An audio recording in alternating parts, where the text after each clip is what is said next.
人の体って食べ物でできてるって、体肉体が喜ぶものを取り入れてると、精神も喜ぶようになる。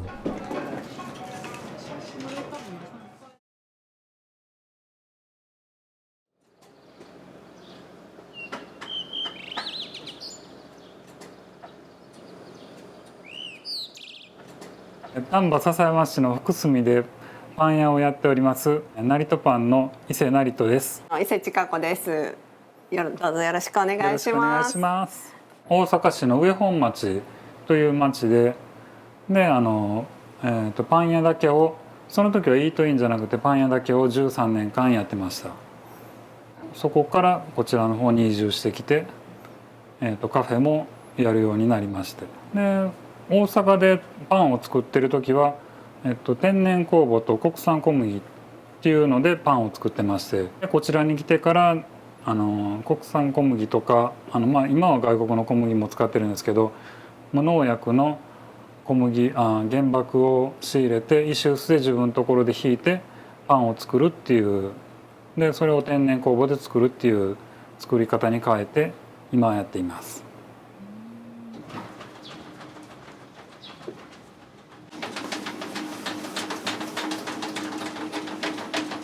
何回もやっては失敗しやっては失敗しの繰り返しをしてるだけで、だいたい僕パン作る時っていつもまず最初に自分が食べたいパンをイメージするんですよ。でそれを形にしていくだけで、そんなん大体そんな1回2回、下手したら10回20回100回とかもう作り続けて、その自分がイメージしてるやつに近づけていく。そのイメージさえも自分の中でできてしまったらできないものはないっていうのがもう昔からそう思ってたんで、実際だからこのパンも多分僕は別にあんまり何も考えてないんですけど、周りの人たちっていうかその家族とかはいつになったらできんのっていうような不安はすごいあったと思うんですけど、でもちかちゃんの場合は全くその不安はなさそうで、この人だったらいつか作るやろうなって、ただ早よしてってぐらいに思ってたかもわからないんですけど、だからそれが今回これができるのに結構必死になってやってて4年半ぐらいかかったんですけど、普通の白いパンとかやったらそのグルテンとかがそのギャッて引きがあるからそんなになくても別に揚げることはできるんですけど、この国産小麦でその上全粒粉ってなるとどんだけ上がりにくいねんって感じで、もうほんとせんべいみたいな感じでバタンと落ちるようなやつしかできひんかって、でそれやのに出来上がったやつがそうなってても、次はうまくいくわ次はうまくいくわってなんか変な自信だけはあって、また言ってるなっていうふうな感じで。どっちかというとやっぱりこの業界でいったら無謀な挑戦みたいな感じなんですか？そうですね、あんまりみんなやらないと思います。そうでだからいろいろ考えてもとりあえずどうしようかなって思ってもなんぼやってもできへんかって、もうとりあえずもう今までやってたことは全部忘れたんですよ。ここ来るまでにも30年近くとか30年以上やってたパンの経験をもう全部とりあえず忘れて、もうだからその時作る時はもうはかりもどの道失敗するんやったらもうええわと思ってはかりも使わんと、温度計も当然使ってないんですけど使わんともう自分の感覚だけでやろうと思って、でやってできたのがこれやったんですよ。でだからね、もうその時にもうはかりも使わへんから粉適当にやって次がなかなか分からへんんですよけど、でもそれを毎回繰り返してたら勝手に体覚えるじゃないですか。で覚えてから測る。でほんなんこれやなほんなんこれやなっていう感じでやってできたやつがこれやったんで、やっぱりどうしても昔の癖が抜けなくて、今までやってたレシピをちょっと変えてちょっと変えてとか感じで作ってたら全くできないんですよ。でもだから自分がその時に粉見ながらこれ何本水これどんだけ今日作ろうと思って粉も適当にバーッと測ってこれどんだけ水入るかなって見ながらやったり、塩砂糖適当にやって触りまくるで自分で味見まくるっていうことを繰り返す。そしたらなんか勝手に生地が教えてくれるんですよ。今やでとかいう風な感じでそういう風な感覚に受けるっていうか、表情が変わるっていう感じなんです。僕はそのパンがめっちゃ可愛く見えるんですよ、その生地が、そういうことですね。なんかっていう風にでそれ思っててもそこから焼いたらペタンとなったりはするんですけど、いやでもこの感覚は絶対次はいける、で次はいけるってそれを繰り返しやってて4年半やってたらなんとなく上がってきたよで、やっぱこれやっていう風な感じでできたっていう結構そんな感じで作ってます。はい、原材料はもうオーガニックの素材ばっかりを使ってて、で小麦も兵庫県産の小麦を使ってて、でそこの小麦ももうすごいこだわった農家さんでものすごい優しくて温かみのある方で、もうそこの人に小麦をもらいに行くのがすごい楽しみなぐらいで行って、少し話させてもらったりしてまた頑張ろうかって思うっていう。あと、ココナッツオイル、これに出会えたおかげでこれが完成したっていうのもあるんですけど、あと有機ココナッツシュガー、あと有機砂糖とあと塩を使ってますね。酵母は今レーズンでやってるんですけど、いつも有機サルタナレーズンを使ってます。和食にもなんか合うっていう、よく言われるんですけど、それがなんでかって言われると僕もあんまりよくわからないんですけど、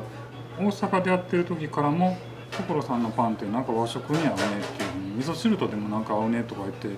言われてたんですけど、それは何でかは僕はちょっとわからないんですけど、僕もそうやって普通にきんぴら挟んで食べたりとかやってますね。パンって結構意外と何でも合うんかなっていう、でも手作りなんで全部手作りでやるかって言われると、僕は作ってるのが好きやからっていうのに限りますね。小豆湯がいてる時なんかでもだんだん変化していくじゃないですか。もうカッチカチのやつが最後出来上がった時は甘くてなんて美味しいものにってで、その変わっていく変化を見てるのが楽しいから僕は作り続ける。なんでオーガニックにするかっていうと、美味しいものを選んでいって最終的になったのがそこなだけであって、でそれを選んでると勝手に体が楽になっていったっていうだけのことであって、健康になりたくてそれをやったわけじゃないんですよ。もともとそのパン屋を自分で始めた時も天然酵母の国産小麦っていうので大阪で今から20年ほど前ですかね、始めた時に周りからは国産小麦なんてまずい粉で膨らまへんし、それで天然酵母なんかでパンできるわけないやろって、そんなパン3ヶ月も持たんわとか言って、よく言われてたんですよ。でも自分の中ではもうできるっていうイメージしかなかったんですけど、最初のうちの 2,3 ヶ月は3年ぐらいは結局、3年ぐらいはお客様あんまり来なかった。実際でもその時も食べたら分かるやろうと思って天然酵母っていうのをまず言わなかったんですよ。別に特に小さくは書いてるんですけど、特にその宣伝もするわけでもなく、来るお客さんって言ったら面白いお客さんがいっぱいいてて、通りすがりでパン買って帰ったら慌ててまた戻ってきて、でこのパンなんでこんなうまいんとか言ってすごい言ってくれる人がちらほらいたから、これすぐ行けるわっていうふうに思ってたら3年かかったんですけどね。その時に甘辛さんの雑誌に載せてもらうことになって、でそこの編集者の人たちがものすごい気に入ってくれて、うちとこのパンを表紙にまでやってくれたっていうのがあって、でそうなるとなんか知名度がポンと上がると、もういろんなところから火ついて、もう今まで全然ほったらかしにされてたところからいっぱい来るようになって、めっちゃ忙しくなってしまったっていう。なんで国産小麦に始めたかっていうと、外国の小麦を使ってる時に手荒れがすごくひどくなって喘息が出てしまって、その時勤めてた時の先輩にそれポストハーベストが原因ちゃうかって言われて、でもその当時って僕そんなこと何も知らないから、ポストハーベストって何やっていうことだったんですけど、自分が店をやる時になったら外国のをやめて国産小麦に変えてみようと思って、国産小麦と天然酵母っていうのでまず始めたんですよ。別に健康がどうのこうのとかそんなのなしに、で国産小麦で始めて、でそしたらその手荒れとその喘息っていうのはほんのものの2ヶ月で治ったんですよ。で出なくな2ヶ月でもう全くそこから出てないんですよ。でそれでやっぱり外国の小麦ってこういうものがあってんなっていうふうに自分の中で思って、でだからなる人もおったらならへん人もいてるから全然あれなんですけど、で僕の場合はやっぱそこにすごい反応してたんやなと思って、でそんなこんなでそれをやっていると健康志向のお客さんがどんどん来るようになってお店に。その国産小麦と天然酵母っていうだけで、その時って言ったら当時って言ったら僕まだタバコも吸うしコンビニでそういうものを休みの日は食べて喜んでるような子やったんで、自分で作ってんのに休みの日はそれを選んで喜んでるタイプ。だから自分のパンは自分のパンで一番好きなんですけどそのパンも好きって感じで、そんなにやったんですけど一番最初にいろいろ教えてくれたのがマグナムコーヒーさんですねとか、あといろんな関わった自然食の人とかにいろいろちょっとずつ教えてもらって「そうなんそうなん?」って言うても別にそんな国が売ってるもんとか会社が作って売ってるもんやからそこまで悪くないやろとかいうふうに思ってたんですけど、いやそれが合う人もおんねんけどやっぱり積み重ねるとっていろいろ教えられてて。でもそう言われながらでもずっと食べてはいけたんですけど、でもちょっとずつ自分が作るものがそしたらもうそれを省いていこうかって感じでいいものを変えていくとこっちの方が美味しいなと思ってでそっち側にスイッチ入ったから美味しいものを選んで探してたら添加物がいっぱい入ってる方と入ってない方を両方食べ比べてやっぱり入ってない方が自分たちが好みやったからそれを選択していってたっていう最初は。でそれがどんどんいいものに変わっていったら体がどんどん楽になっていって50年以上生きてきた中で今一番体がよく動くなっていうか感覚的にすごい楽やなっていう。だから今まではだからもうずっと生まれた時からずっとその食生活をしてきてるからそれが日常やから別にそのしんどいのがしんどいっていうふうにはもう分からなかった。僕の場合はだから卵をやめたっていうのと砂糖が極端に今まですごい取ってた砂糖を極端に減らしたんですよ。でそしたらもうすごい体が楽になってで夜もぐっすり寝れるようになったっていう。だから人それぞれ合う合わないっていうのがあるので僕の場合がたまたま卵がダメでちかさんの場合がその乳製品があかんっていうのがあってでだから2人が食べられへんやったら2人の食べられへんものはなしにしてパンを作ろうと思って作ってできたのがこれなんです。そしたら体がやっぱ楽になるから別に選ばないだけで別にそこを食べたかったら別に精進マシンでようが別に食べればいいって僕はそう思ってるし何が悪いって我慢するのが一番良くないやろなってこれ食べたいのに食べられへんって思うその気持ちが一番人間にとってストレスになるんちゃうかなって健康に良くないんじゃないかなって仮にそれで病気になったところで自分の大好きなものを食べて病気になってんからよかったやんって大好きなものを食べてるとそんな病気にもならんと思うかもしれないよね。笑ってすごい楽しく食べてたらそんなにだから私たちはもう嫌やから食べないだけの選択。そうだからそれが大好きな人はもう全然いいと思うしだからお二人が本当に美味しいって思えるもうパンが出来上がったってことなんですね。だからこれが本当にやったと思ったね。もうできるイメージはできてたからもうできるっていうのはちょっと時間がかかったなっていうだけでやっぱり私も体が正直に反応するから無農薬にこだわり添加物にこだわりしてそこはなしにしてそのなしのものを選ぶっていうことは絶対していてそこがないものを見つけた時の喜びとかいう感じでそういうものが一切入ってないものを選んでいくっていうそうじゃないとやっぱりそういうものがやっぱ私はもうすぐ体が反応しちゃうものでもうしんどくなるからもう腸も痛くなるしもうお腹すぐ壊したりとかもうなんかそこのしんどさを考えたらもう食べることを自分の食べれるものを選択する、ただそれだけほんでやっぱり美味しそうやなって思うものを選ぶっていう、なんかでもそうやっていくとなんかパッケージからもうこれ大丈夫ちゃうとか思って買ったらやっぱり大丈夫っていうことが最近すごく多くなってだからもう私たちやってることはただ選んでるだけ、楽しく選んでるだけなんです。であと僕たちがちかさんとかもよく言ってるのが未来に自分たちが残したいと思うところをやっぱり応援したい。自分たちが消費できる量って言ったらもう決まってるじゃないですか。でもそれを自分たちが応援する農家さん、会社なりにお金を全部使いたい。次の子どもたち、次の世代とかにそのものが、商品が残ってったら、世界ってもっとすごく良くなるやろうなっていうイメージがあって選ぶ。でだからこれを食べたから自分が健康になるからこれを選ぶっていう感覚とはまた違うんですよね。で自分ができることって自分らができることなんかほんまちっちゃなことしかできないんですけど、でもみんながみんなそう思ってったら世界は良くなる。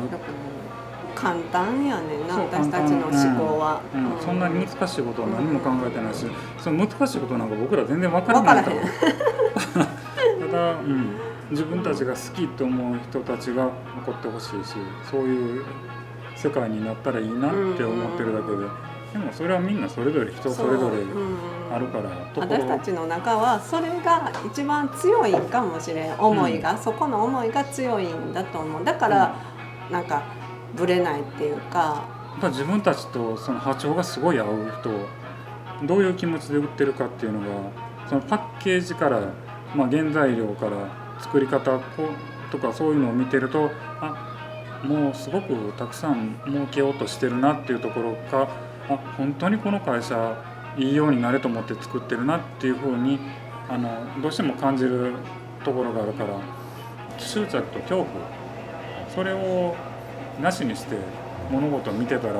そんなに迷うことなく自分が心地いい場所に行けるんじゃないかなって。だから僕は結構どっちかというと考え込んでしまったりすると、支払いどうしようとか、明日お客さん来へんかったらどうしようとか、やっぱり怖くなったりすることが、でもそういうのを全く気にしないのが奥さんのちかちゃんのなんとかなるって言って、その一言でなんとかなるわなっていうふうに僕もパッと思ってしまったら、それでいいやんって言って、でそれで5年間これでやってるんです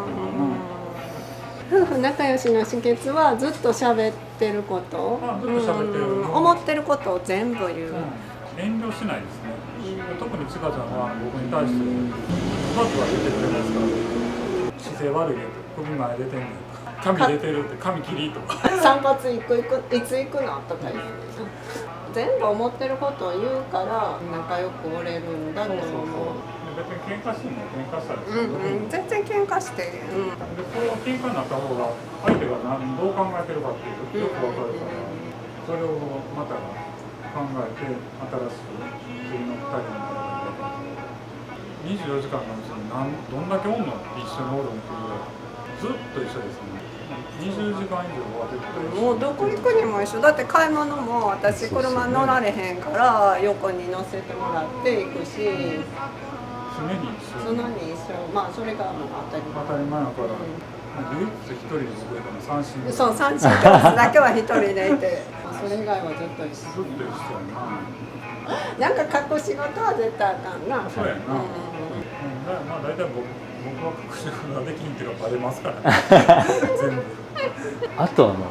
本当にお二人お若いですよね。やっぱ食べ物あるんですかね。多分あると思います。人の体って食べ物でできてる。食べ物、自分の食べたもので細胞ってできてるから、その食べたもので変わるだけのことがあって、で若く見えるっていうのはやっぱりそのものがそういう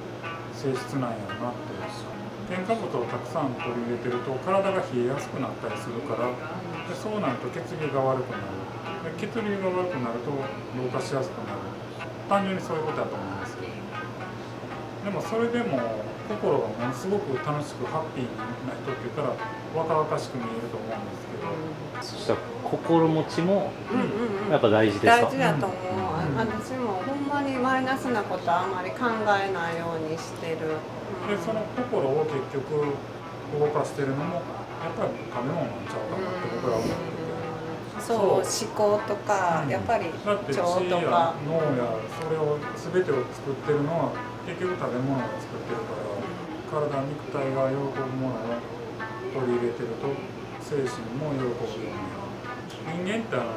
精神と肉体と魂でできてるってよく言われてるじゃないですか。でも精神と肉体っていうのは周りのやつにすごく影響される。いいものを取り入れてれば肉体が良くなっていけば精神も良くなる。精神が悪くなっていけば肉体も悪くなる。そんな関係がなってると思ってて、人間っていうのは亡くなったらもう天に帰って魂がだけになってしまうんやろうけど、だからそんなに何も怖がらなくてもいいっていうか気にしなくてもいい。自分の好きなことをやっていこうっていうふうに、でそれがなんでそんなふうになったかって思ったかっていうと、別に昔からそんな考えだったわけじゃなく、ここに来てからなんですよね、そういう考え方になっていったのに。それがなんでかっていうのは僕も今は分からないです。でもそういうふうな気持ちにさせてくれるここの街、この磁場っていうものがそうなるのか、この空気感、人なのかは何が原因かは分からないんですけど、その自分が本当に好きなことを見れるようになる。でも実際本当都会におってここに来たら夜空の星を見ただけでめっちゃ気持ちいいなって思うし、そういう感覚がいっぱいあるからあちこちにやっぱり自分のその精神とかその辺も変わっていくんかなって。僕らもこの取材通してすごくなんか元気もらいました。だからほんまにありがとうございます。いやこちらこそありがとうございました。ほんまにうん